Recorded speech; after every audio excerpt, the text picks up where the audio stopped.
Well, it is no doubt a busy time at the Capitol, and Governor Scott Walker joins us this morning to talk about everything going on. Governor, the budget repair bill, you, as your Speaker Fitzgerald has said, want this approved by Saturday, or else layoffs could start next week. Is that just a threat, or will that happen? No, we pointed out all throughout this, the $30 million we would save just by starting the wage and benefit reforms in April would prevent us from having to lay off 1,500 state government employees. But now suddenly, if you miss the opportunity, and this is, I think, the thing the Speaker was alluding to, if you miss the opportunity for debt restructuring, that saves about $165 million through the remainder of this fiscal year. So suddenly you're talking about either a much larger number of layoffs of state workers or potentially cutting other services. Our whole intent with this and for the next budget has been to avoid layoffs here, and in the next budget to avoid layoffs at the local level as well. So if it's not passed, pink slips could go out on Monday? Timing-wise, again, we'd have to depend with the Department of Administration, but at-risk notices, people wouldn't be laid off immediately, but there are rules under the current contracts that require us to notify state workers within a fixed amount of time, and we'd have to start doing that early next week. Where do you start? Who's first on the list? There's a whole litany of things that to go through. You exempt certain areas like public safety because you can't obviously lay people off in the Department of Corrections and the prisons.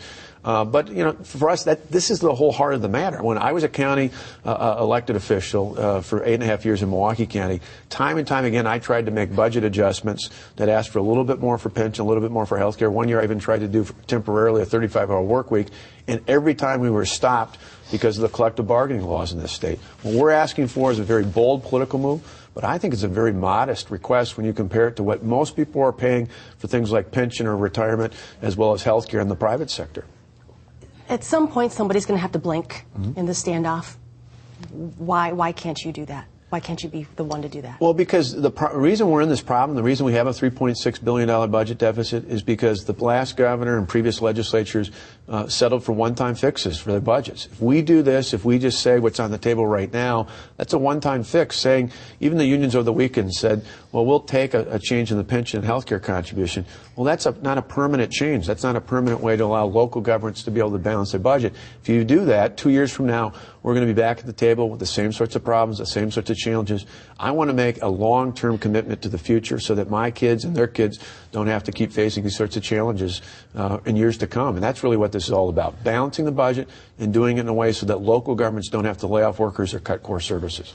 Could the Senate Republicans put all the union measures into a non-fiscal bill and the 19 approve this without the 14 coming back from Well, there's a fair amount of debate, but that kind of says to those 14 that they don't have to participate in democracy. If you want to be a part of democracy, you got to be in the arena. And the arena is right here in Madison, Wisconsin. It's not in Chicago.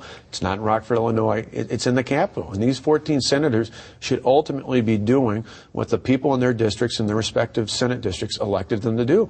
And I think even, you know, your viewers right now would say, even if they agree or disagree with the bill, the idea that people can hide out in another state is really repulsive when it comes to democracy. Come here, do your job, debate all you want, make your case, have the courage of your convictions to make your argument, but don't use the excuse that you can hide out in another state as a way to try and block this. We've been hearing a lot about collective bargaining and about the health care and pension, cost of all of this.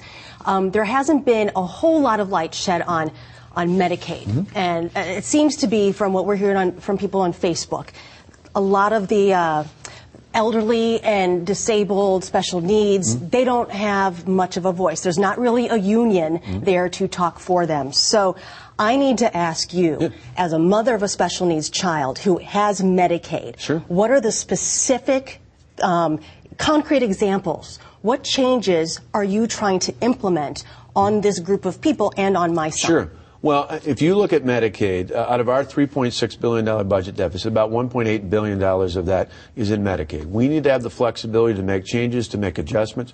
We're not going to cut needy families and children off of things like Badger Care. We're not going to cut seniors off of senior care.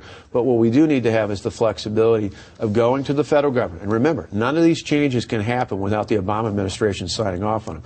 Having the flexibility to at least pursue things like people who started out maybe once needing a safety net, who were off of a job but now have gone back into the workforce.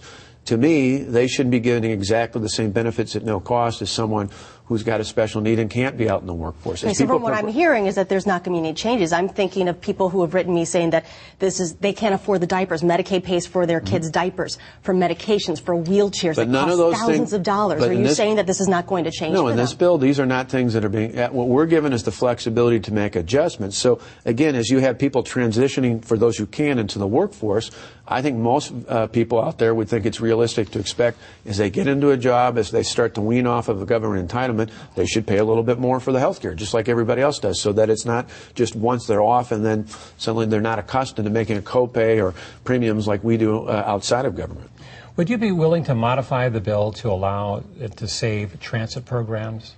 Well, we believe it does. We believe that ultimately the question that's been raised about that is saying that federal funds are at risk if you eliminate collective bargaining. Mm-hmm. We do not eliminate collective bargaining. Collective bargaining is narrowed down to the prime issue of the base salary. But if you look in the same way, Tommy Thompson in the 1990s made changes in terms of collective bargaining when it came to the QEO for teachers.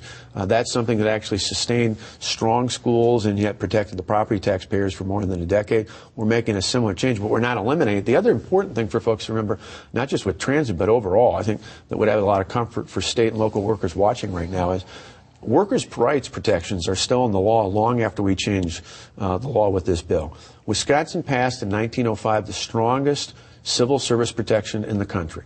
That remains in terms of merit hiring, in terms of grievances, getting just cause, and even to the point of termination requiring just cause. All those things are protections that people get from the civil service law in the state, not from collective bargaining contracts. And that's important because a lot of the union leaders coming in from outside of Wisconsin are trying to gin people up into thinking all their rights go away. That's just not true. It's in the statutes. All right. We have to leave it at that. Governor Walker, thank you very much, sir. Good to be with you guys. Thank you. We'll be right back.